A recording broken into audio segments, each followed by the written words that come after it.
깊은 밤 홀로 누워있는 침대 위에서 천장을 바라보며 왠지 모를 공허함에 휩싸여 본 경험이 있으십니까? 가족들은 모두 잠들고 집안은 고요한데 마음만은 어찌할 바를 모르겠고 내일에 대한 막연한 불안감이 밀려와 잠을 이루지 못하는 그런 밤말입니다. 현대를 살아가는 우리들, 특히 인생의 반을 넘어선 법우님들께서는 이런 외로움과 불안을 더욱 깊이 경험하고 계실 것입니다. 자식들은 각자의 삶에 바쁘고 오랜 친구들과도 만남이 뜸해지며 때로는 배우자마저 서로 다른 마음의 공간에 있는 것처럼 느껴지는 순간들이 있지 않습니까? 이런 마음의 상태는 결코 나약함이나 부족함 때문이 아닙니다. 오히려 삶의 깊이를 아는 분들이기에 더욱 예민하게 느끼는 인간 존재의 본질적 고독감인 것입니다. 부처님께서도 보리수 나무 아래에서 깨달음을 얻기 전 6년간의 고행 속에서 깊은 외로움과 불안을 경험하셨습니다. 그 긴 수행 기간 동안 때로는 자신의 길이 맞는지 의심하기도 하셨고 극도의 고독 속에서 마음의 동요를 겪기도 하셨습니다. 하지만 바로 그 경험들이 있었기에 부처님께서는 우리 중생들의 마음을 너무나도 잘 아시고 그 해답을 명확히 제시해 주실 수 있었던 것입니다. 오늘 이 시간에는 부처님께서 직접 경험하시고 깨달으신 지혜를 통해 외로움과 불안을 녹이는 4가지 귀중한 가르침을 나누어 드리고자 합니다. 이 가르침들은 단순한 위로나 일시적인 해결책이 아니라 마음의 근본적인 평안을 가져다주는 부처님의 실질적이고 구체적인 지혜입니다. 첫 번째 가르침부터 차근차근 살펴보시면서 법우님들의 마음에도 따뜻한 변화의 바람이 불어오기를 간절히 기원합니다. 첫 번째로 부처님께서 말씀하신 연기법, 즉 모든 것은 서로 연결되어 있다는 진리를 통해 외로움을 해소하는 방법에 대해 말씀드리겠습니다. 혹시 법우님들께서는 나는 이 세상에 혼자다, 아무도 나를 이해하지 못한다는 생각에 빠져본 적이 있으십니까? 특히 밤늦은 시간이나 조용한 오후, 문득 이런 생각들이 밀려와 가슴이 답답하고 막막해지는 순간들이 있을 것입니다. 법화경에서 부처님께서는 이렇게 말씀하셨습니다. 일체법은 인연으로 생기고 인연으로 멸한다. 홀로 존재하는 것은 아무것도 없다. 이 말씀의 깊은 뜻을 현실적으로 이해해보면 지금 이 순간에도 법우님들은 결코 혼자가 아니라는 것입니다. 법우님이 아침에 마시는 차 한 잔에는 차나무를 기른 농부의 정성이 들어있고 물을 공급해준 자연의 은혜가 스며 있습니다. 법우님이 입고 계신 옷 한 벌에는 목화를 기른 농민의 노고와 실을 잡고 천을 짜고 옷을 만든 수많은 분들의 손길이 담겨 있습니다. 지금 법우님이 숨쉬고 계신 공기는 전 세계의 나무들이 낮과 밤을 가리지 않고 만들어낸 생명의 선물입니다. 이것이 바로 부처님께서 말씀하신 연기법의 실상입니다. 조주선사께서 한 제자가 스님, 저는 너무 외롭습니다 라고 말하자 내가 지금 입고 있는 옷을 누가 지어주었느냐? 내가 먹는 밥을 누가 지어주었느냐? 라고 반문하셨습니다. 제자가 여러 사람들이 해주었습니다 라고 답하자 조주선사는 그런데 어찌 외롭다고 하느냐? 라고 말씀하셨습니다. 이 선문답은 우리에게 깊은 깨달음을 줍니다. 외로움이라는 것은 실제로는 우리 마음이 만들어낸 착각이며 실상을 올바르게 보면 우리는 항상 무수한 존재들과 함께 살아가고 있다는 것입니다. 그렇다면 이 연기법의 지혜를 어떻게 실생활에서 실천할 수 있을까요? 매일 아침 일어나서 첫 번째 할 일은 감사 명상입니다.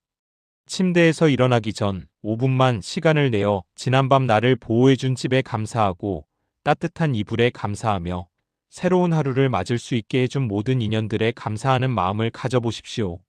아침 식사를 하실 때도 마찬가지입니다. 밥 한 술을 입에 넣기 전 잠깐 마음을 모아 이 음식을 만들어준 모든 손길에 감사합니다라고 속으로 염하십시오. 길을 걸으실 때도 주변을 자세히 관찰해 보십시오. 가로수 하나하나 지나가는 사람들 하나하나가 모두 나와 연결된 소중한 인연임을 마음으로 느껴보십시오.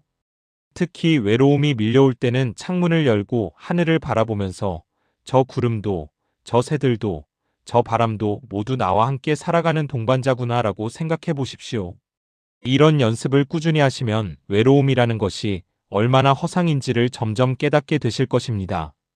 두 번째로 부처님께서 가르쳐 주신 자비명상을 통해 불안을 다스리는 방법에 대해 말씀드리겠습니다. 불안이라는 것은 대부분 미래에 대한 두려움에서 비롯됩니다. 내일은 어떻게 될까? 건강은 괜찮을까? 자식들은 잘 살고 있을까? 와 같은 걱정들이 마음을 어지럽히지 않습니까? 이런 불안감은 자연스러운 인간의 감정이지만 지나치면 현재의 평안을 해치고 삶의 질을 떨어뜨립니다. 대방광 불화엄경에서 부처님께서는 이렇게 말씀하셨습니다. 자비심을 일으키는 자는 모든 두려움이 사라지고 마음이 편안해진다. 이 말씀이 왜 진리인지 깊이 생각해보면 자비심이라는 것은 나 자신에게만 머물러 있던 관심을 타인으로 확장하는 것이기 때문입니다. 불안과 걱정은 대부분 자기중심적 사고에서 비롯됩니다. 내 건강, 내 미래, 내 문제에만 집중하다 보니 그것들이 실제보다 훨씬 크게 느껴지는 것입니다. 하지만 자비심을 키우면 시야가 넓어지고 상대적으로 나의 걱정들이 작아 보이게 됩니다. 원효 대사께서 젊은 시절 중국으로 유학을 떠나던 중 비바람이 몰아치는 밤에 무덤가의 해골 바가지에서 물을 마시고 깊이 잠들었다는 유명한 일화가 있습니다. 다음 날 아침에 그것이 해골이었음을 알았지만 전날 밤에는 그 물이 달콤하고 시원했습니다. 원효 대사는 이 경험을 통해 마음이 일어나면 온갖 법이 일어나고 마음이 멸하면 온갖 법이 멸한다는 깨달음을 얻으셨습니다. 불안도 마찬가지입니다. 불안한 마음이 일어나면 모든 상황이 불안하게 보이지만 자비로운 마음이 일어나면 같은 상황도 평안하게 받아들일 수 있습니다. 그렇다면 자비 명상을 어떻게 실천할 수 있을까요? 매일 잠자리에 들기 전 10분만 시간을 내어 다음과 같이 명상해 보십시오. 먼저 편안한 자세로 앉거나 누워서 눈을 감고 호흡을 고르십시오. 그리고 마음속으로 모든 중생이 행복하기를 바랍니다라고 3번 염해 보십시오. 구체적으로 가족들의 얼굴을 하나씩 떠올리면서 어머니가 건강하고 평안하시기를 바랍니다. 남편이 무사하고 행복하기를 바랍니다. 자식들이 안전하고 기쁘기를 바랍니다라고 진심으로 기원해 보십시오. 그 다음에는 이웃들, 동네 사람들, 더 나아가 온 세상의 모든 생명체들을 위해 기도해 보십시오. 길에서 만나는 모든 사람들이 고통 없이 평안하기를 바랍니다. 세상의 모든 동물들이 두려움 없이 살아가기를 바랍니다라고 마음을 넓혀 보십시오. 이런 자비 명상을 꾸준히 실천하시면 놀라운 변화를 경험하실 것입니다. 내 걱정과 불안에만 갇혀있던 마음이 점점 넓어지면서 상대적으로 개인적인 걱정들이 작아 보이게 됩니다. 또한 다른 사람들을 위해 기원하는 마음은 결국 나 자신에게도 평안을 가져다 줍니다. 이것이 바로 자비의 신비로운 힘입니다. 3번째로 부처님께서 가르쳐 주신 무상관을 통해 집착을 내려놓고 마음의 자유를 얻는 방법에 대해 말씀드리겠습니다. 외로움과 불안의 뿌리를 깊이 들여다보면 대부분 우리가 무언가에 집착하고 있기 때문임을 알 수 있습니다. 젊었을 때의 건강과 활력에 대한 집착, 자식들이 항상 내 곁에 있어야 한다는 집착, 예전과 같은 사회적 역할에 대한 집착 등이 그것입니다. 하지만 이 세상의 모든 것은 변화하는 것이 자연의 이치입니다. 금강경에서 부처님께서는 이렇게 말씀하셨습니다. 모든 유의법은 꿈과 같고 환상과 같으며 거품과 같고 그림자와 같으며 이슬과 같고 번개와 같으니 마땅히 이와 같이 관찰해야 한다.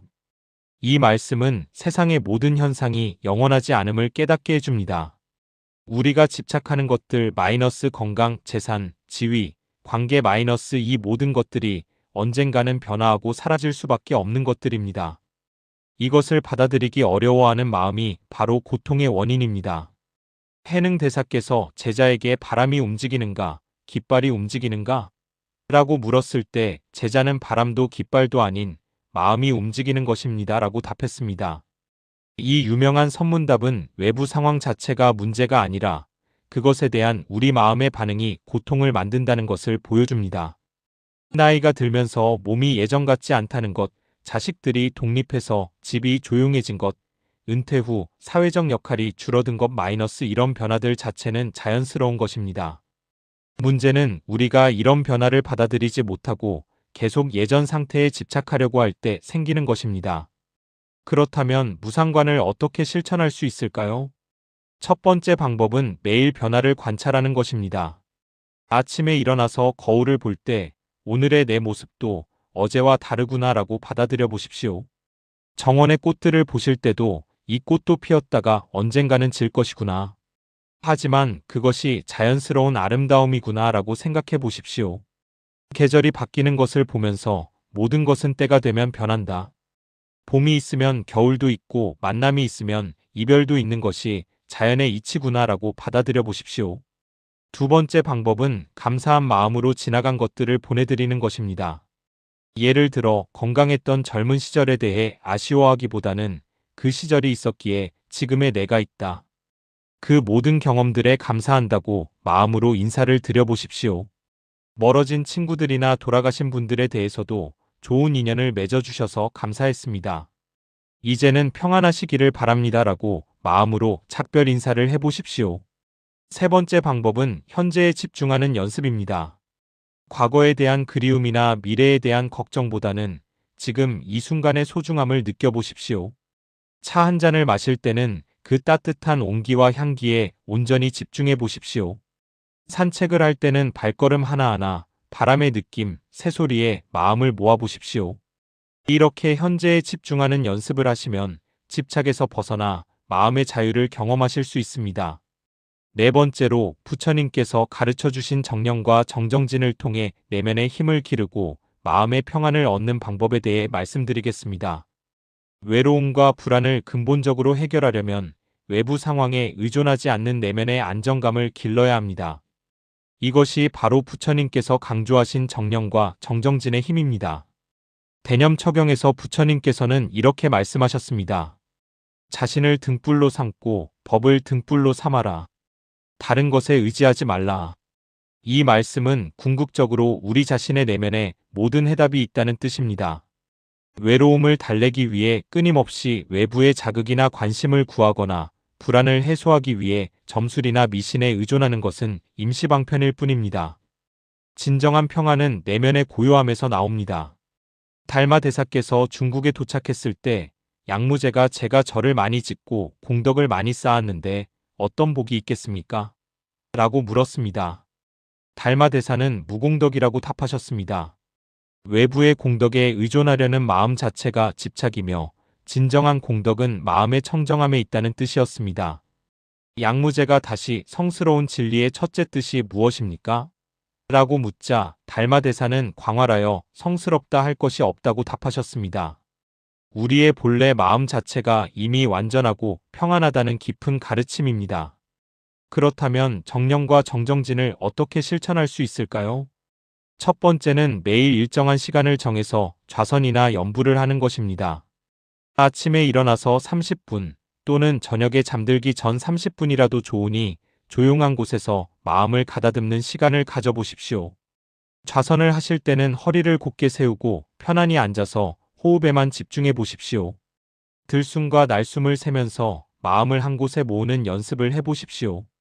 처음에는 잡념이 많이 일어나겠지만 잡념이 일어났구나 라고 알아차리고 다시 호흡으로 돌아오면 됩니다. 연불을 하실 때는 나무아미타불을 한 호흡에 한 번씩 속으로 염하면서 부처님의 자비를 느껴보십시오. 입으로는 연불하고 마음으로는 부처님의 따뜻한 빛이 온몸을 감싸는 것을 상상해 보십시오. 두 번째는 일상생활에서 알아차림을 키우는 것입니다. 걸을 때는 발걸음에 주의를 기울이고 먹을 때는 음식의 맛과 질감에 집중하며 말할 때는 내가 어떤 말을 하고 있는지 알아차려 보십시오. 화가 날 때도 지금 내가 화가 나고 있구나 라고 객관적으로 관찰해 보십시오. 슬플 때도 지금 슬픈 감정이 일어나고 있구나 라고 받아들여 보십시오. 이렇게 자신의 마음 상태를 있는 그대로 알아차리는 것이 바로 정념의 실천입니다. 세 번째는 선한 마음을 기르는 노력을 지속하는 것입니다. 매일 작은 선행이라도 실천해 보십시오.